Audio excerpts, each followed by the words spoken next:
This is A Fit Mess with Zach and Jeremy.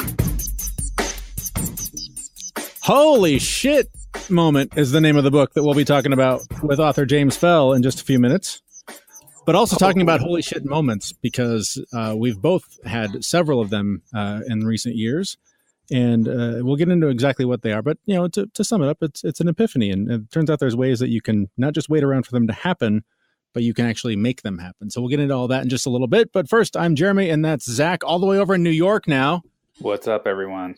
We've got like 6, maybe 8, 9 inches of snow here in Seattle, and we're done with it. We're sick of it. We want it to go away. I think we're sending it your way next. You already did. It's already here.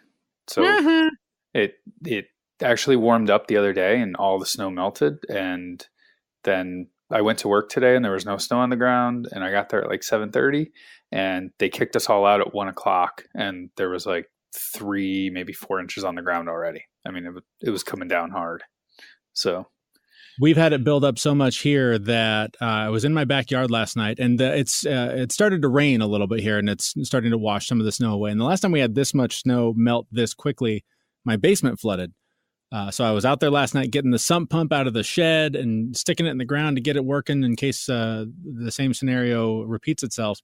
Right. And I literally was like standing next to the shed, got the thing out, took a few steps over to where the thing goes in the ground, and I heard this creaking and then a giant snap. And I looked up, and about a 12-foot branch that weighs, I don't even know how much, I can't lift the thing, came crashing down on the spot where I was standing and like shook the earth, and just an explosion of snow.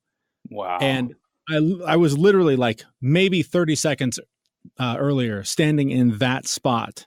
Oh my gosh. That's crazy. Crazy. I was rattled, to say the least. Like the fact that I saw it, you know, like had I come out the next day and saw it on the ground, I wouldn't have thought so much about it. But to have been standing there, to hear the sound and to witness the collapse of this thing was incredible. And then I was like, I would be dead right now if I had been 30 seconds later, if it took one car longer to cross the street to get here, whatever, like, oh my just gosh, terrifying. So, that's crazy. Yeah. So I went inside and warmed up with a nice non-alcoholic beer from our fine sponsor, Bravest Brewing Company. And as much as I love them, it didn't do the trick in this case. It didn't numb the nerves the way that you're used to. But I bet that would rattle you pretty good. Yeah. So be safe, everybody. It's terrifying out there. Yeah, I was talking to my wife, who is still back in Seattle, and she said that this morning all she heard was the sound of chainsaws. So apparently that's happening all over the place. Well, that was the other thing, is after it happened, I was inside, and the kids had gone to bed, and I think Cheryl, my wife, had gone to bed, and I just kept hearing that same sound, snap, and something would fall. And then, you know, as the snow is melting, giant chunks of it are sliding off of roofs and off of, you know, everything. So it was like bombs dropping everywhere. It was just really, I don't want to say traumatic. That's a bit much, but it was scary. I was scared in my own home last night. Wow. Is there more snow coming, or is that it? No, this is supposed to be it. It's supposed to be warming up now and start raining and getting rid of all this crap. So finally, our kids can get back to school and we can stop having to deal with them all day long. Let them be our teachers' problems. Right? Did you at least go sledding or go play in it? Oh yeah, dude. No, I've got. We did a bunch of sledding. We went over to there's a golf course near our house where, you know, there's hills for miles. So we went over there, and I think I've got some good video. I got to review it, but I took a few good runs down the hill with and without the kids. So I'll try and post those on our website or something when I get them from Cheryl. They're on her phone. That's awesome. Well, I hope you don't have to deal with it anymore. I am actually stuck with it for another 3 months or so. Oh, at least. Yeah, you guys are screwed. It's going to be rough. It's supposed to snow all the way till tomorrow morning, but I was thankful that my car has 4-wheel drive, and I left work today, and, you know, I watched a whole bunch of other people like spinning out and driving slow. And I was like, I wonder if I'll slide. So I just like hit the gas, and I took off like a bat out of hell. And I was like, whoa, slow down. So I was very happy that my car handled well in the snow. Awesome. Well, we should get to the reason we're here. The guest joining us on this show, his name is James Fell. He's the author of The Holy Shit Moment, How Lasting Change Can Happen in an Instant. And literally last night when that branch fell, that that title really stuck with me. I was like, holy shit. That was a holy shit moment. That would have been some big change in an instant. So I was feeling very fortunate to have been out of the way of that. The point of this book that you'll hear from James is all about basically epiphanies, and how, many of you started this year with a resolution to hit the gym more, to eat better, to quit smoking, quit drinking, whatever vice it was that you were trying to get rid of. But oftentimes we do that because it seems like it's something we should do, or it's a good idea. We know it's bad for us to continue in our bad ways, so we're going to change something and make it better. But he argues in his book that basically until you have that epiphany, you have that moment where whatever that drastic change is, when it needs to happen, you own it. It just becomes a part of you. It's not something that you have to start trying to do. Slow and steady doesn't always win the race. Sometimes you need just a swift kick in the head, and it's the thing that lights you up and gets you on the right path. I know for me, I've had a couple of those. Zach, really, this show and much of my life changed drastically when you and I were camping last summer. We were out at Orcas Island. We were having coffee one morning by the campfire, and you were talking about the success you had with your diet.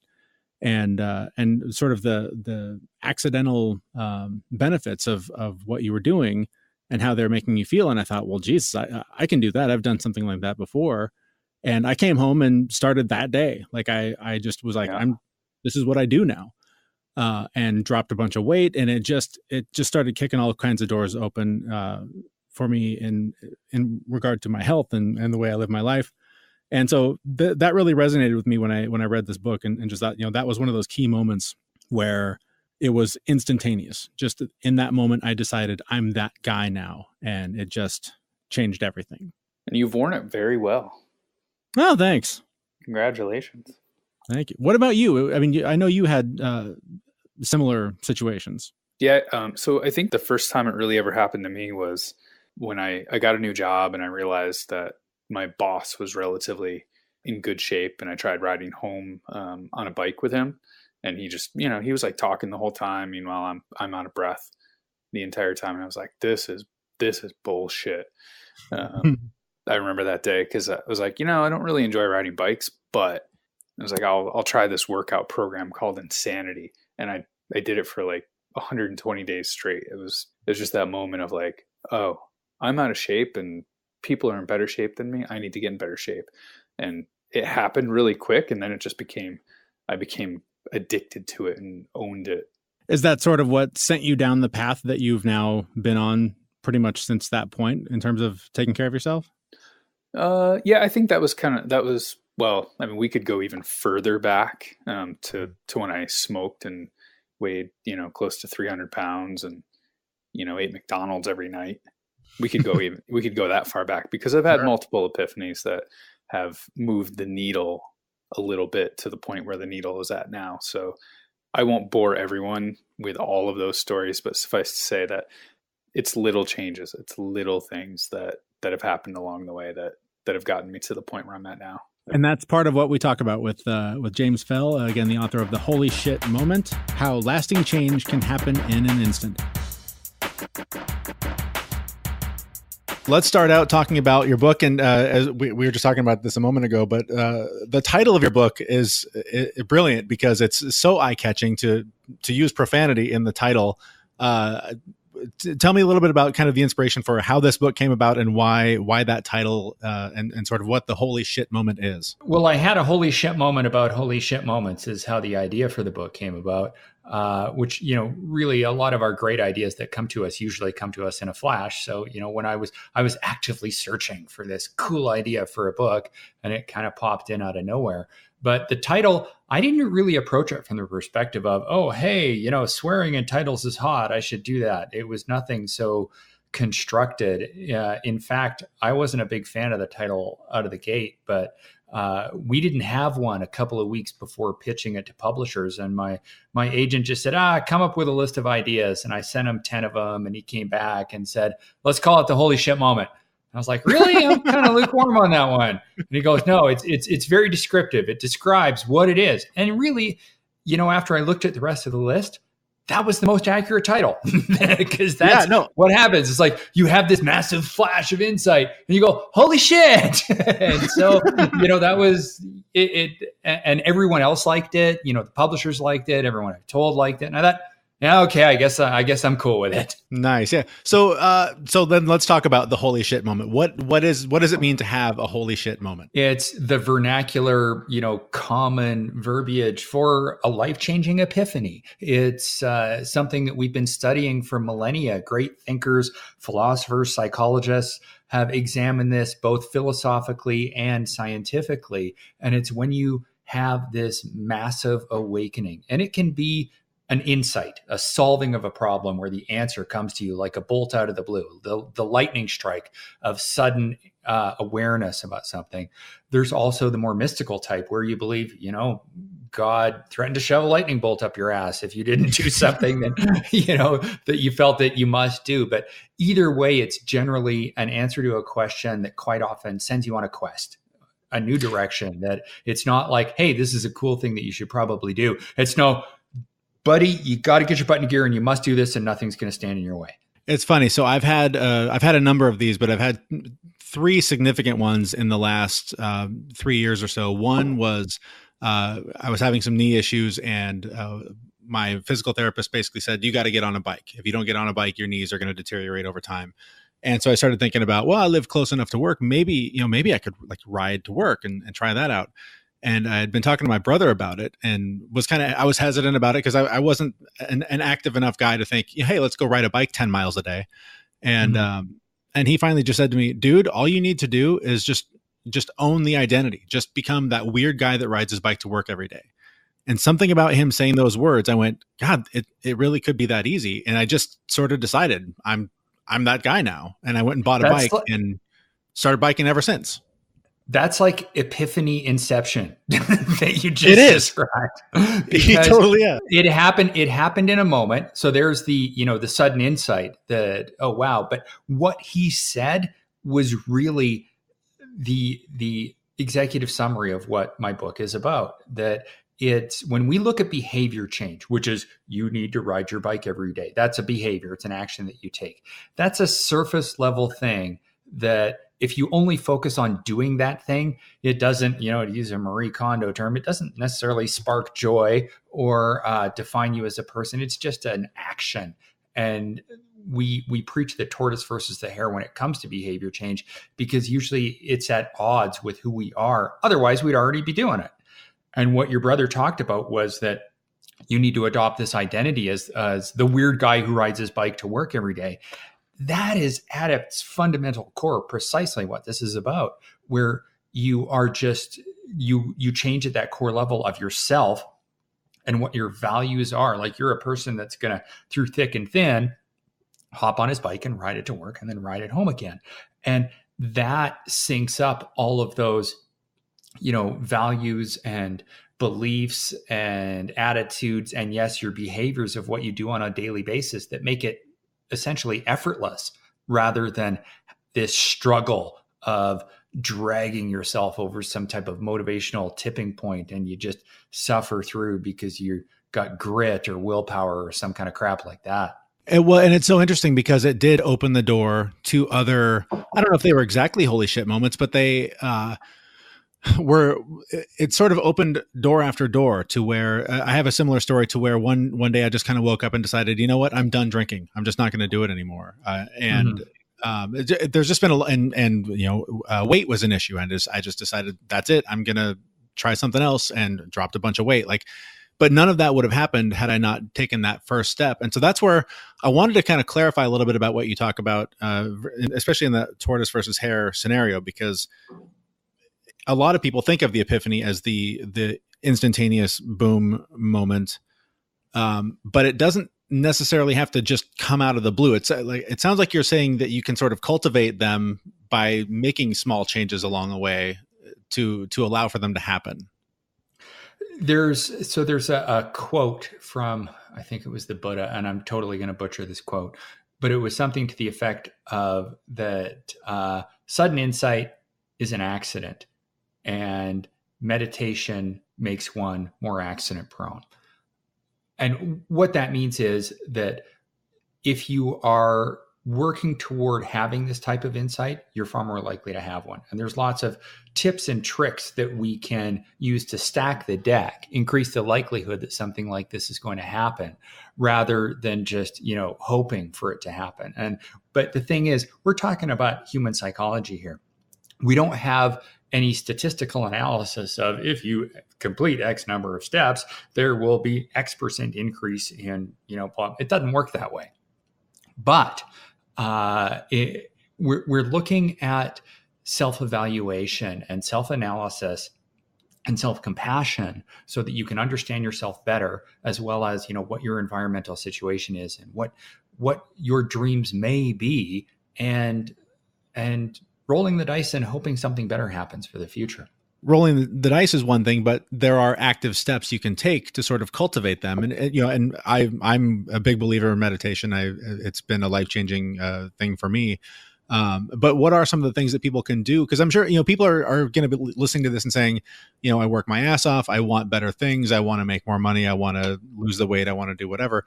But what are some of the steps that people can take to make those epiphanies happen? There are several tasks labeled throughout the book, but I can boil them down to really 2 steps. One of them it's going to sound kind of enigmatic and ethereal, but it's the concept of belief that this is something that can happen for you, because a lot of us don't realize just how common this phenomenon is.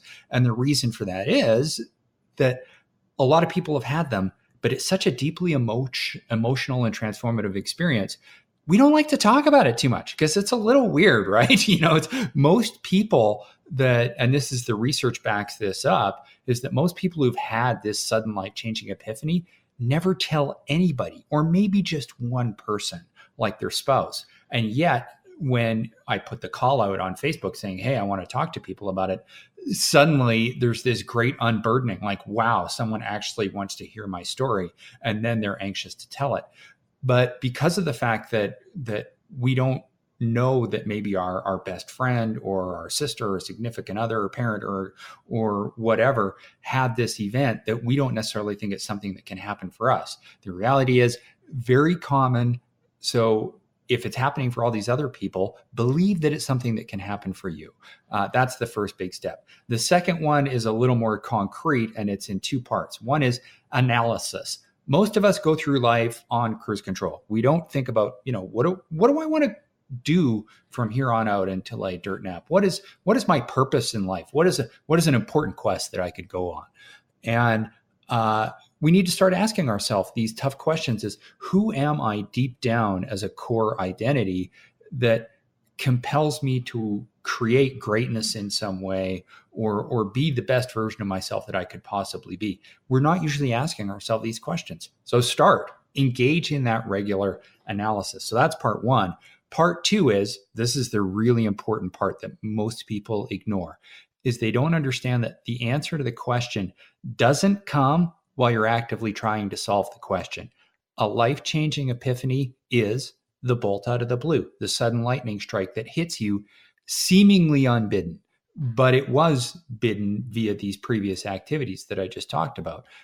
So what you need to do is you need to engage in distraction where you're no longer trying to solve the problem.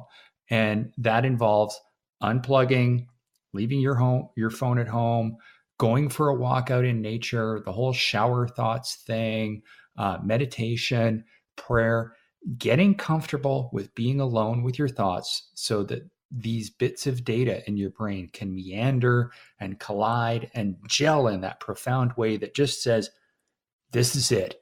This is what you got to do. Along with all that, it seems that another way to do it is to really just start doing things differently, just saying yes to things that you would otherwise normally say no to. At least for me, in my experience, that has been where, I really totally agree. Yeah, you can really grow and break through. That's the sort of the next phase or a complementary phase to it. So what I described is the hard sort of hack of epiphany, like how to drive it forward as fast and furious as you possibly can. Right. At the same time, I talk about the whole tortoise versus hare scenario.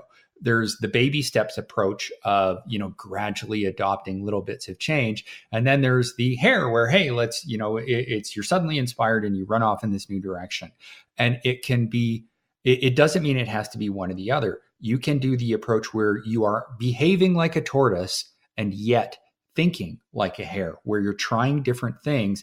This is it's actually part of the analysis process that I talked about earlier, is that you don't necessarily think about things that you could do. You try new things. You engage in different activities that expose you to new bits of information for that rumination, percolation that suddenly helps lead to that sudden lightning strike. There's an example in the book in the introduction of Leslie Chapman, the champion fencer, where she struggled for a couple of months. She'd never been active. She smoked, she drank, she was really overweight.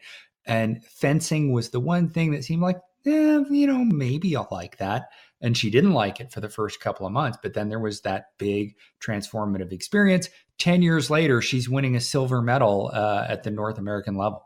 And I love stories like that because they're very inspirational.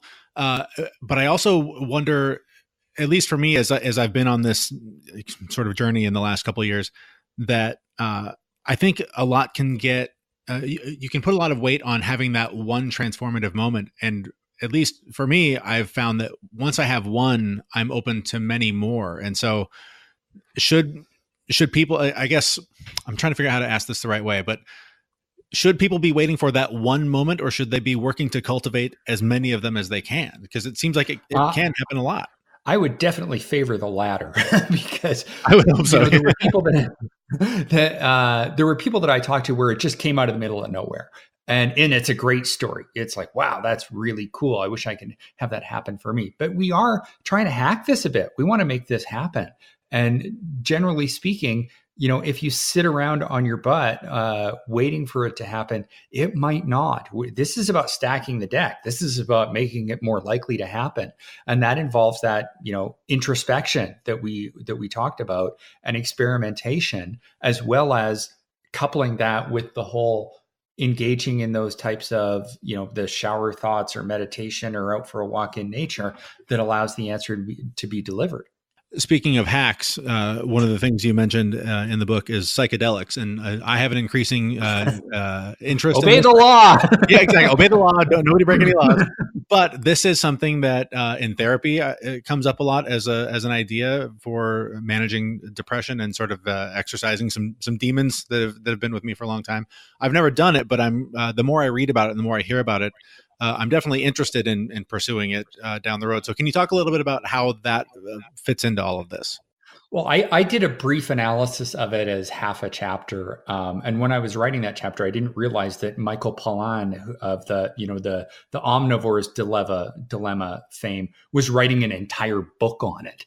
And his book came out a little while ago. I haven't read it, but from what I understand, he's looked at in detail the use of psychedelics for these transformative type of experiences. And I just sort of covered it as well as, that was one of the things I put in all caps and bolding was obey the law. From what I understand, Michael Pollan did not. and he tried this. Yeah, he tried this stuff out. And it is quite interesting that, it's not anything I'm recommending to anybody, but having a degree in history, I thought, well, let's look at the history of this stuff just to throw it in there as an interesting FYI. And one of the things that was quite interesting was back in the 50s and 60s, there were a lot of experiments done with using psychedelics. Specifically, LSD was the most common one in regards to helping people that were hopeless alcoholics, where they would take a heavy dose, like 4 to 6 times what a recreational dose would be, and just lie back with, an eye shade on and listening to some chill music and just trip for like 10 to 12 hours, where according to the research, they would sense that, I don't know, the universe was made of love or something like that. And it would allow them to get past whatever sort of life trauma it was that required them to obliterate themselves with alcohol. And it wasn't 100%. It was like 50% had very significant improvement, and it just happened in the matter of a day. And so I just thought that was fascinating that it happened because of this drug that they took. And I just used it to kind of reinforce the idea that people can change very quickly, and not using psychedelics. So there's a completely different chapter in the book where battling addiction, this whole transformative event, is very common and very effective. So a lot of people that quit drinking, quit smoking, quit doing drugs without having used LSD or something like that to trigger it, that's another highly common phenomenon. The book is a really fun read. You're a really fun writer, and you make it very easy to follow along and digest a lot of this. If there's one sort of takeaway, if someone's reading this and like, okay, I'm doing something today, after they buy your book, what's step 2? Read the book. Well, I know people buy books and then they just put it on a shelf and they don't read it. So, that's true. That's a good point. If you're into audiobooks, I did the audio recording, and so if they don't hate my voice, they can listen to it that way while they do something else. But the big thing is, it was that number one fundamental rule that I talked about at the beginning is you got to believe that this is something that happens. There are people out there who they're going in a direction that is not what they want and it's not good for them. And suddenly there's a transformative experience where they just change massively and quickly and go off on this impassioned quest where others look at them and think, what happened? Like, what got into them? And they were suddenly and unstoppably driven for years to go in this new direction where you look at them and you're like, wow, that's really inspiring. That happens a lot. And it can happen to probably just about anybody. And if you start from the perspective of believing that it's something that can happen to you, you've automatically increased the likelihood that it's going to. All right. Our thanks again to James Fell. He's the author of The Holy Shit Moment. You can get a copy of that anywhere books are sold now, or you can get one from us. If someone listening to this episode right now shares this episode on their favorite social media channel and tags us in it, we will randomly select from the folks that do that, and we'll send them a copy of The Holy Shit Moment so they can get all sorts of tips on how to cultivate those life-changing epiphanies and get on track for the life they want to be living. Just find us. All of our social media links are on our website, thefitmess.com, and we'll pick somebody and send this book out to you because that's the only way this little show is going to grow, is if you guys help us grow it by sharing it and telling folks about it. James Fell, by the way, his website, bodyforwife.com. You can get links to all of his various writings there. And he's a really funny writer. He's a really fun read and a really fun guy to talk to, as you could probably tell. So you should check him out if you haven't already. And with that, I think it's probably about challenge time. Let the challenge begin. All right, quick update. When we last left you, the challenge was what? So I challenged you to do an hour of focused work every day. And I think I was able to do that for about 4 days. The app that I'd mentioned that I was all excited about last time, it stopped being free. So I bailed on that and I got a different one. It's just called Focus Keeper. But I used that to block out the time and then block out the 25 minutes, take the 5-minute break, and then back to the 25 minutes of work. And it worked like a charm. It really does when you just dial in and focus on what you need to get done and stop allowing the distractions. It feels better. Your mind is more calm and more focused. And it's a much more peaceful way to be productive. So I'm going to say 4 days, pretty good. That's not too bad at all. And then did you also do that, or I just counter-challenged you to not forget about us, which you already totally have since you moved to New York? Well, no, I really haven't. But I have been doing focused work. However, my focused work has been meeting after meeting after meeting after meeting at my new job, just getting acclimated and meeting all the right people and just learning about what's going on in my new company, which has been, my role deals with the entire company. So not just like one little department. I have to talk with every department, get to know what they do and how they work.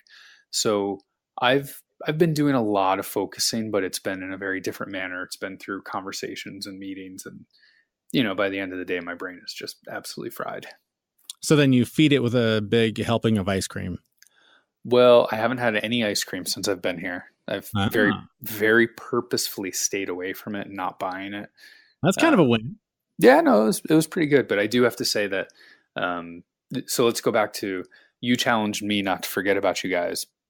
So due to the fact that my house in Seattle essentially fell apart last weekend, various things happened that, caused my wife to call me in tears. And no, the house knows that it's going on the market soon. So it's doing its thing. But because of that, I've booked a plane ticket. I'll be coming back to Seattle for a good 10 days or so, the first week of March. So nice. Yeah. So I won't forget about you guys. I'm coming back for a little bit. When you're still anchored here in some way. So we'll see. Time will tell. Yeah. After June, forget it. Forget it. Long gone. Yeah. Okay. So moving forward, the new challenge, we both have slacked. I think the weather has made it difficult. Your circumstances have made it difficult. I haven't been able to focus because I'm working half my day from home, which means I'm half the day with my kids and all that. So diet relatively out the window, exercise relatively out the window. I'm noticing the scale creeping up ever so slightly. Yep. I think we need to throw it in reverse. I think we need to fix this. Absolutely. Yeah. I've got I've been focused on my job, and the apartment that I have here is, I'm on the 3rd floor and there's people below me. And, the ceiling in here is only like 6 inches taller than I am. So I can't even put my arms up. So I can't exercise here. I wasn't a member of a gym. And quite frankly, I've been stress eating for the last month, I think. Mm-hmm. So, that scale has creeped significantly to the point where clothes are getting uncomfortable. Uh-oh. All right. Yep. So what are we doing? Are we going to throw a number at the scale? Are we going to eat different? What are we going to do? So at this point, I think a number on the scale would actually work. You get to a certain point with weight loss where the number on the scale doesn't matter, because if you're doing it right, you're theoretically building muscle and losing fat. So like the number couldn't budge, but initially I think a number on the scale is going to be something that I need to shoot for. Okay. 10 pounds. We can try for 10 pounds in 2 weeks. That seems drastic. How about 5 pounds? 5 pounds in 2 weeks. 5 pounds in 2 weeks. We can do that. We can do that. There's our challenge. And feel free to play along on the home game if you want to. No pressure. We just like to push each other to do stupid shit every now and then. And by the way, James Fell has a book on dieting. I don't have the title of it, but you can find it at bodyforwife.com if you're looking for a new way to tackle that challenge. Well, that is it for now. Oh, you mentioned in the interview that insanity was one of the things that really got you started on fitness. We're going to be talking to the man himself, Shaun T, in early March. So we have an episode coming up with Shaun T from Insanity. So I'm very excited about that, and a few more interviews coming before that. But that one is that's been a lot of work, and we're excited about that. Yep, I just had to mute my microphone because I just squealed a little.